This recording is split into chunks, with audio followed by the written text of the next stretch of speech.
Hello everybody, I'm Frank Vidal and I'm going to talk about some work I've done with my colleague Pierre-Frédéric Villard. We worked on the development and validation of real-time simulation of X-ray imaging with respiratory motion. To make it short, we worked on a simulation framework that combined respiration and X-ray imaging. We want the two components to be validated so that they match the physiology of a real human and the physics of X-rays. For the respiration, some smaller tasks consist in soft tissue modeling and optimizing the parameters of a very complex model. And for the X-rays, we use GPU programming because it was slow on the CPU. Our work is directly related to the VP8, the virtual physiological human. The aim of the VP8, as you can imagine, is to simulate the physiology of a real human, numerically. The implementation of such models are usually not publicly available, and that can be a problem because it makes it very hard to have new models and compare them with existing ones, or reuse the models that are already existing in medical applications.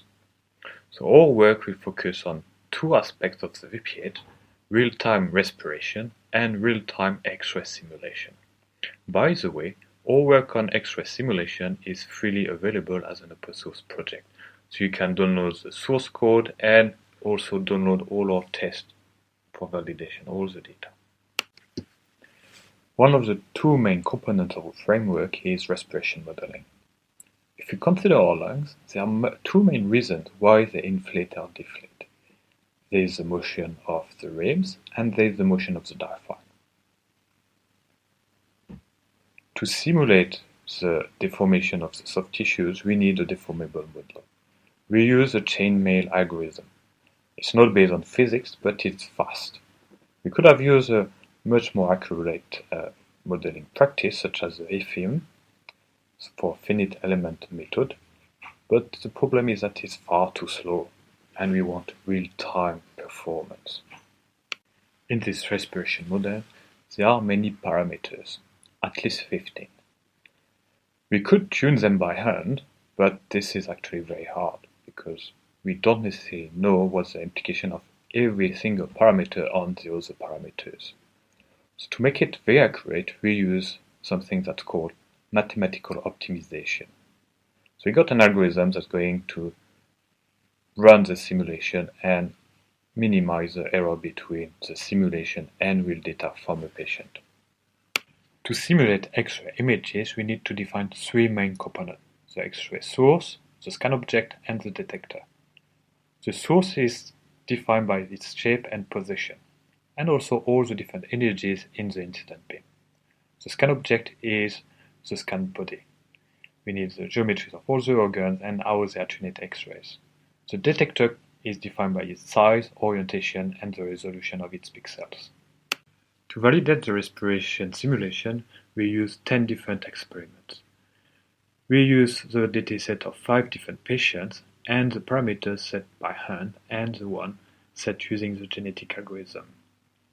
The middle row shows the result using the parameters set by hand. We can see that the error can be quite large and that the surface of the livers can be irregular. Using the genetic algorithm, the bottom row, the error is much smaller and the surface of all the livers is very smooth. To validate our implementations, we compare our results with the one obtained using a state-of-the-art Monte Carlo software. The one developed by the CERN is extremely well validated. The two images here are very similar. The one at the bottom is from the Monte Carlo packet. It took 2 weeks to compute. The one at the top is computing using our software and is being done in a few milliseconds. They are extremely similar. We show that our approach works to simulate respiration and X-ray imaging in real time, but we still want to improve it, for example using FEM, adding more degree of freedom for the respiration motion, and scattering for X-ray simulation. Thanks for listening.